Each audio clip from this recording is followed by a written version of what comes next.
Welcome to study blog education YouTube channel पर आप सभी का फिर से एक बार स्वागत है। आज का जो हमारा टॉपिक है क्लास 6 बेसिकली, तो ये तो वैसे एनसीईआरटी क्लास 6 भूगोल की किताब का ही है, जिसका नाम है भारत जलवायु वनस्पति तथा वन्य प्राणी। भारत की जलवायु, भारत की वनस्पति और भारत के वन्य प्राणियों के बारे में जो चैप्टर में बताए गए हैं उनके नोट्स बनाए गए हैं, ताकि आप एग्जाम से पहले, अपने सीटेड एग्जाम से पहले चीज़ों को समझ लें, क्लियर कर लें और एग्जाम में आप अच्छे नंबर लेकर के आएँ। तो इसको हम शुरू करेंगे। उससे पहले आपसे कुछ रिक्वेस्ट है, जैसा कि हर वीडियो में होती है, कि लाइक शेयर करिएगा और सब्सक्राइब करिएगा चैनल को, अगर आपने अभी तक सब्सक्राइब नहीं किया है, भूल गए हैं या बेल आइकन को ही ऑन करना भूल गए आप, तो बेल आइकन को भी ऑन कर लीजिएगा ताकि नोटिफिकेशन आपको मिलती रहे। टेलीग्राम पर आप हमें जो है ज्वाइन कर सकते हैं। टेलीग्राम चैनल का नाम भी क्या है, स्टडी ब्लॉग एजुकेशन। वहाँ पर आपको तरह तरह की पीडीएफ्स वगैरह मिल जाएंगी। और अगर आपको इन नोट्स की पीडीएफ चाहिए तो आप कमेंट करिए। कमेंट में जो है आपको नंबर दे दिया जाएगा, वहाँ पर आप कांटेक्ट करके नोट्स ले सकते हैं। बहुत ही कम प्राइस में आपको नोट्स मिल जाएंगे। आपको जोन से भी नोट्स चाहिए आपको इजीली मिल जाएंगे, कोई दिक्कत नहीं होगी। ठीक है, और नहीं तो कोई बात नहीं, कोई दिक्कत वाली बात वैसे भी नहीं है।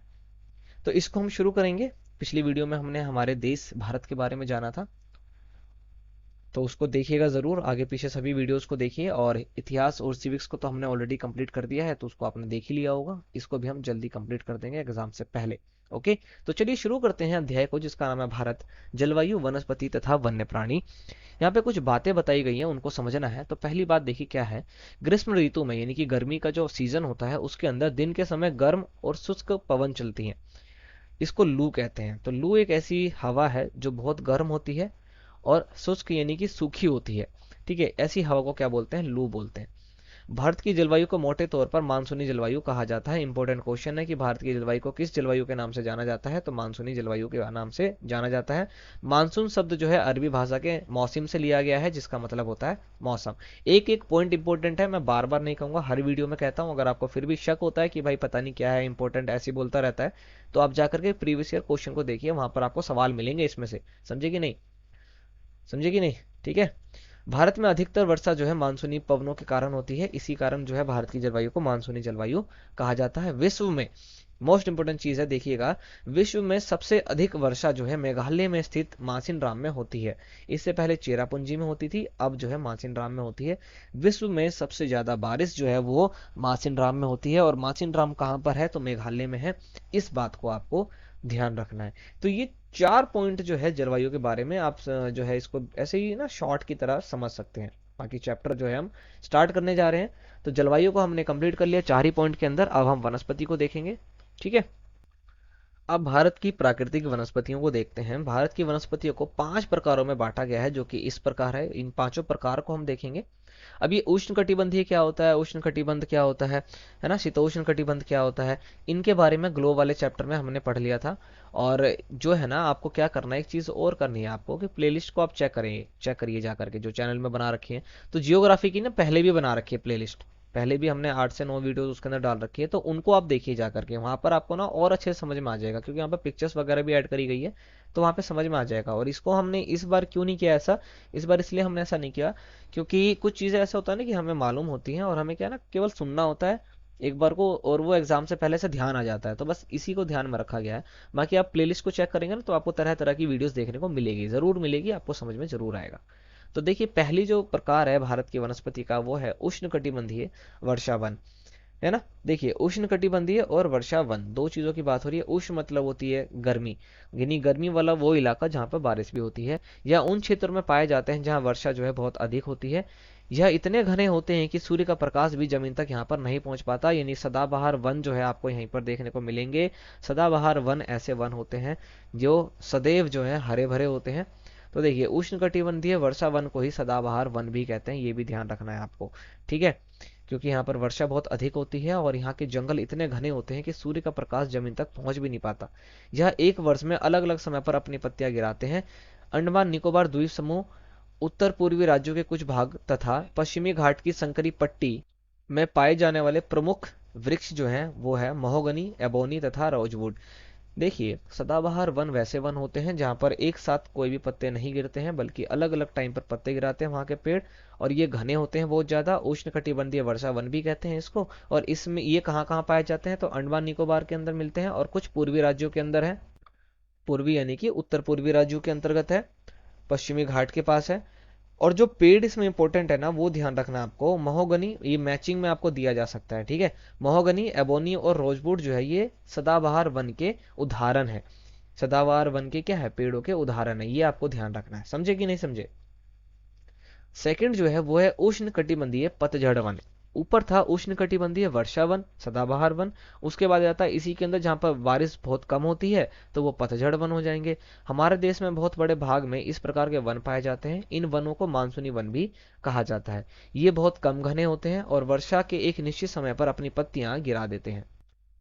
इन वनों में पाए जाने वाले प्रमुख पेड़ कौन कौन से हैं, तो साल, सागौन, पीपल, नीम और शीशम। ये ऐसे पेड़ हैं जो पतझड़ वनों के उदाहरण हैं।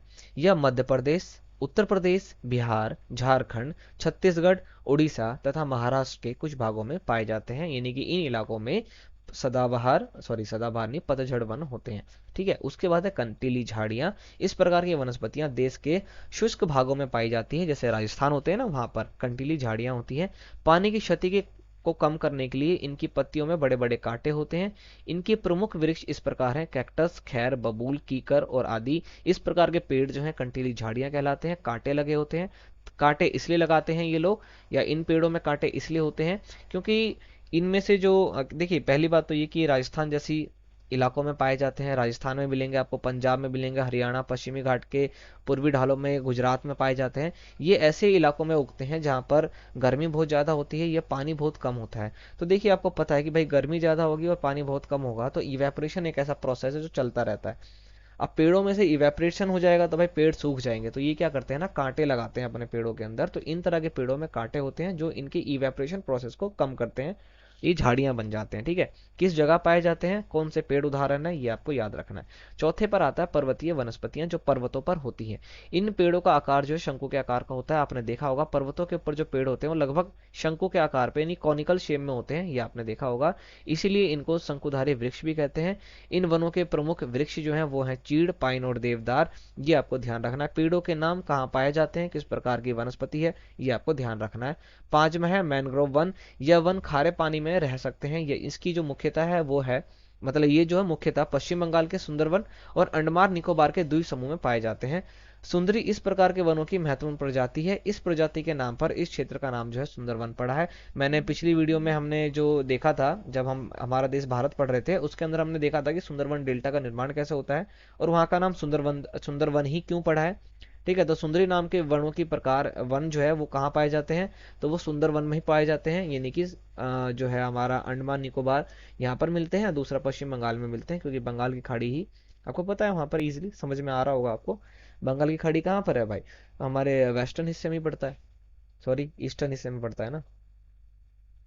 ईस्टर्न ईस्टर्न भाई, आपको पिछली बार मैप मैंने बताया था।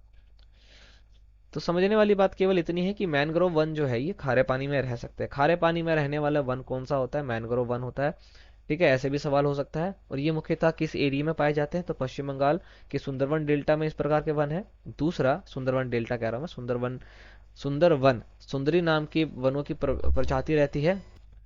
इन्हीं प्रजाति के कारण इस पूरे एरिया का क्या बोलते हैं, इस पूरे एरिया का जो नाम है ना वो सुंदरवन पड़ गया। और यहाँ पर जिस डेल्टा का निर्माण होता है उसको सुंदरवन डेल्टा कहते हैं। तो 5 प्रकार की वनस्पति भारत के अंदर पाई जाती है। पांचों प्रकार की वनस्पतियों के नाम, उनमें किस प्रकार के पेड़ पाए जाते हैं, और ये वनस्पतियां बेसिकली किन किन एरियो में, किन किन राज्यों में होते हैं, इनके नाम आपको ध्यान रखने हैं। ये आपको समझ में आ गया होगा। तो जलवायु हमने देख ली, वनस्पति देख लिया हमने। अब हम वन्य प्राणी को देख लेते हैं। अब हम जानते हैं भारत के वन्य प्राणी के बारे में।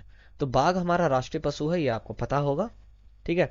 गुजरात के गिर का वन है। गिर वन मतलब होता है जंगल, ध्यान रखना इस बात का। ठीक है। गुजरात के गिर वन में एशियाई शेरों का निवास है।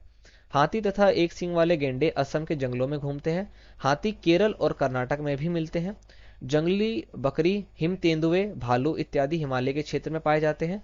प्रत्येक वर्ष हम लोग अक्टूबर के पहले सप्ताह को वन्य जीव सप्ताह के रूप में मनाते हैं। मोस्ट इंपोर्टेंट क्वेश्चन आपको मिलेगा यहाँ पर कि इंडिया के अंदर वन्य जीव सप्ताह जो होता है, वो जो वन्य जीव सप्ताह जो वीक होता है वो कौन सा होता है, तो फर्स्ट वीक ऑफ अक्टूबर, यानी अक्टूबर का पहला जो सप्ताह होता है उसको क्या, किस रूप में मनाते हैं हम, वन्य जीव सप्ताह के रूप में मनाते हैं। 1 नंबर का क्वेश्चन है आपका, यहाँ पर ध्यान रखिएगा इस बात को। लास्ट पॉइंट है, कुछ पक्षी जैसे पहली पेलिकन, ठीक है, यहाँ पे पेलिकन नहीं बल्कि पेलिकन होना चाहिए।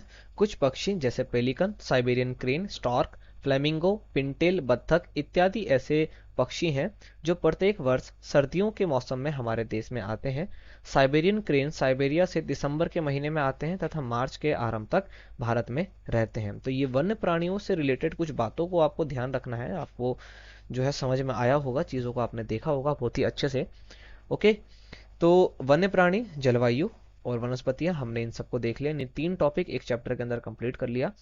तो बहुत ही आसान से सरल लैंग्वेज के अंदर जो है चीज़ें समझाने की कोशिश की है आपको, और उम्मीद है आपको समझ में आया होगा, आप समझ रहे होंगे, सुन रहे होंगे। और बाकी वीडियोस को आप देखते रहिएगा, जो भी आने वाली हैं या जो आ चुकी हैं उनको देखिए। आपकी बिल्कुल जो है तैयारी बहुत अच्छे से हो जाएगी, तैयारी में कोई भी दिक्कत नहीं होगी। तो इसको देखिए, लाइक शेयर करते रहिए, सब्सक्राइब करिएगा चैनल को। बाकी हम आपसे मिलेंगे नेक्स्ट वीडियो में, तब तक के लिए जय हिंद।